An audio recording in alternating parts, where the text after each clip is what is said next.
सुप्रभात बच्चों, मैं विवेकानंद चतुर्वेदी, कक्षा 8वीं विषय गणित। हम लोग दूसरा अध्याय कर रहे थे अपना वर्गमूल। आपके online channel education for skill में स्वागत करते हैं। कि पिछले वीडियो में हम लोगों ने सीखा था कि जो वर्गमूल होता है उसको हम दो विधियों से निकालते हैं, एक गुणनखंड विधि और एक भाग विधि।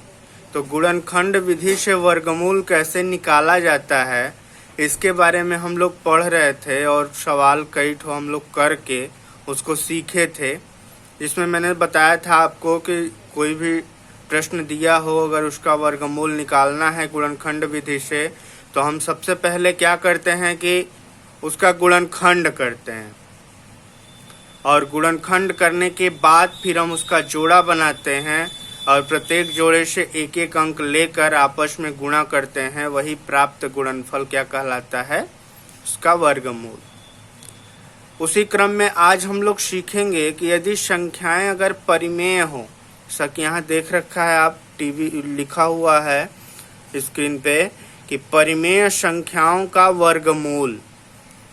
परिमेय संख्याओं का वर्गमूल हम कैसे निकालते हैं? तो परिमेय संख्या सबसे पहले क्या होती है कि ऐसी संख्या जिनको हम भिन्न के रूप में a बटे b के रूप में लिख सकें, जहां b क्या हो, जीरो न हो, यानी हर जो है ये जीरो नहीं होना चाहिए, नहीं तो उस संख्या का मान इन्फिनिटी हो जाएगा। जैसे 3/5, 4/7 और जितनी पूर्णांक संख्याएं हैं वे सभी परिमेय होती हैं, क्योंकि जो पूर्णांक संख्याएं हैं उनके बटे 1 हम अपने आप लिख सकते हैं हर में। तो ये हमारी परिमेय संख्याएं होती हैं। तो सवालों के माध्यम से हम परिमेय संख्याओं का वर्गमूल करके देखेंगे। सबसे पहले हम देखते हैं, पहला सवाल दे रखा है हमारा 64/81। ये आपका a बटे b के रूप में एक परिमेय संख्या है। तो हमें अब इसमें करना क्या है? अगर ये हम बटे 81 को भूल जाएं, केवल 64 रहता, तो हम क्या करते? 64 का गुणनखंड करते, ये इसका इस तरह से गुणनखंड लिखकर ऐसे जोड़ा बना के हम वर्गमूल निकाल देते। तो अब जब परिमेय संख्या है तो हमें करना क्या है कि अंश का अलग गुणनखंड करेंगे और हर का अलग गुणनखंड करेंगे और अंश का जोड़ा ऊपर बनाकर प्रत्येक जोड़े में से एक एक संख्या अंश का लिखेंगे और हर का नीचे लिखेंगे।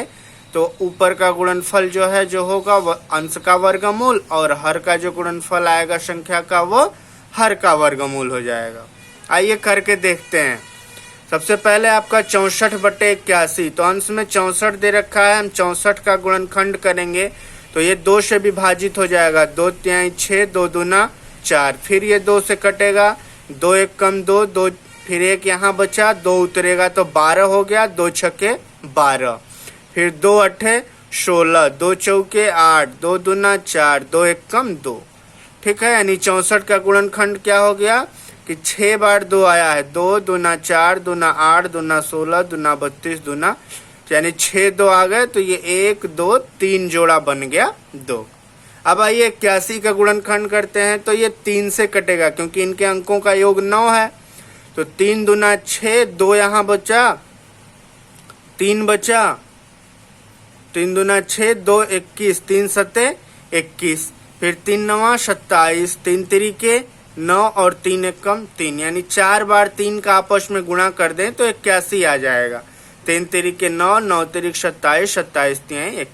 अब देखिए इनका लिखने का तरीका क्या होगा। अंश को हम करड़ी में अलग लिखेंगे, हर को अलग लिखेंगे। करड़ी में 64 या करड़ी में 81, यानी ये हो गया 64 का वर्गमूल, ये हो गया 81 का वर्गमूल।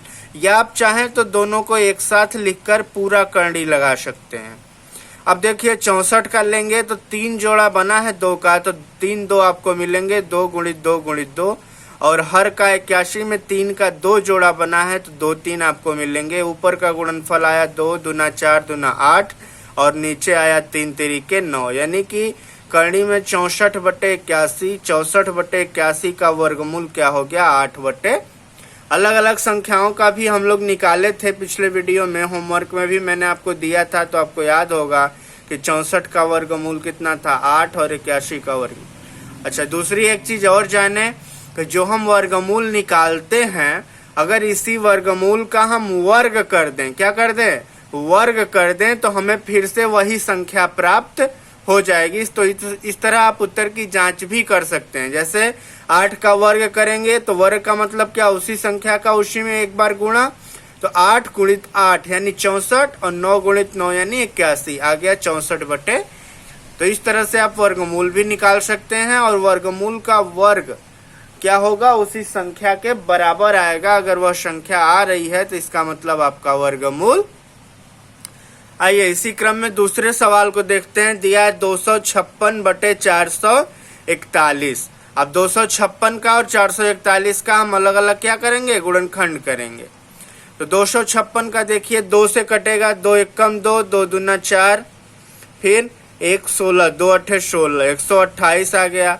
फिर 2 से करेंगे, 2 छक्के 12, 2 चौके 8 यानी 64। अब फिर ये 64 वाला जो आप किए हैं उसी तरह से ये पूरा हो जाएगा। यानी 256 का इसमें 1 2 3 4 5 6 7 8 बार 2 आएगा। यानी 2 का कितना जोड़ा बना, 1 2 3 4 जोड़ा।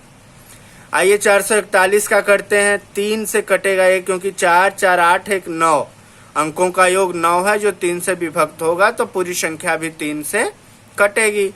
तो 3 चौके 3 एकम 3 और ये 1 बचा यहाँ 14, 3 चौके 12, 2 21, 3 सते 21। फिर 3 से काटेंगे तो 3 चौके 12, 2 27, 3 नवा 27। अब ये 7 से कटेगा, 7 सते 49 और 7 एकम 7 यानी 2 3 और 2 7 आएगा 441 में। ठीक है, फिर से इसको उसी तरह आप लिखेंगे, या तो पूरा एक साथ चाहे करनी में। 256/400 ऊपर का कितना बना, 4 जोड़ा बना है, 1 2 3 4, तो 4 2 लिख लिए, नीचे 1 3 1 7, तो ऊपर का गुणनफल 16, नीचे का 21 यानी 256/441 का वर्गमूल कितना आ गया, 16/21। आइए एक सवाल और करते हैं। अब एक संयुक्त भिन्न दिया है। देखिए जब पूर्णांक भी कुछ हो, ये बगल में लिखा रहे, ये अंश होता है, ये हर होता है। यहाँ बगल में जो लिखा होता है वो पूर्णांक होता है। तो पूर्णांक के साथ अंश हर के साथ जब भिन्न लिखा हो तो उसे हम संयुक्त भिन्न कहते हैं। क्या कहते हैं, संयुक्त भिन्न। तो संयुक्त भिन्न को सबसे पहले हम क्या करते हैं, भिन्न में परिवर्तित करते हैं। इसके लिए क्या करेंगे कि ये जो हर दिया हुआ है, हर का गुणा इस पूर्णांक में करेंगे और इस पूर्णांक में अंश को जोड़ देंगे तो वो टोटल अंश बनेगा। यानी 25 गुणित 2 यानी 25 दूना 50 और 50 में 14 जोड़ दिया। अंश हर जो है वो आपका वही रहेगा, केवल अंश को प्राप्त करने के, क्योंकि 2 जो ऊपर लिखा हुआ है उसका मतलब हुआ कि ये जो है ऊपर के गुणा, लेकिन ये हर भी उसमें सम्मिलित हो जाएगा। तो संयुक्त भिन्न को जब भी आपको भिन्न में बदलना है, आप क्या करेंगे कि हर का गुणा पूर्णांक में करेंगे और अंश को जोड़ देंगे, वो आपका अंश बन जाएगा। अब ये आ गया 64/25। तो संयुक्त भिन्न फिर से भिन्न में बदल गया। अब इसका जैसे आप करते हैं उसी तरह कर देंगे। 64 का ये आप करेंगे, अभी पीछे भी 2-3 बार आपने किया, तो ये 6 2 आ गए। 25 का 5 बचे 25, केवल 2 5 आएंगे।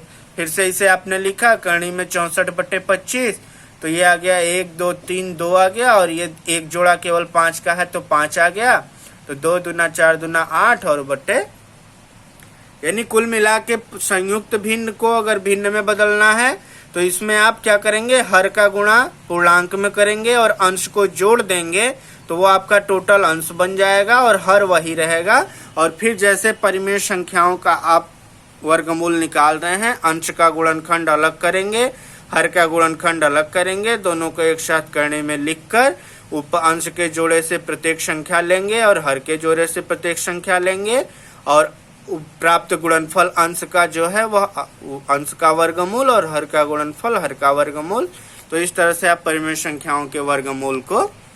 आइए कुछ CHW में आपको सवाल दे देता हूं, इनका अभ्यास करेंगे आप, और ये बहुत आसान सवाल हैं, आप आराम से लगा सकते हैं इन्हें। जैसे पहला दिया हुआ 121/625, फिर है 225/49, 81/256, 196/144, और ये 2 संयुक्त भिन्न वाले भी हैं, 2 सही 9/36, 2 सही 16/64। ठीक है, तो इस तरह से ये जो है ये 2 लिखा हुआ है।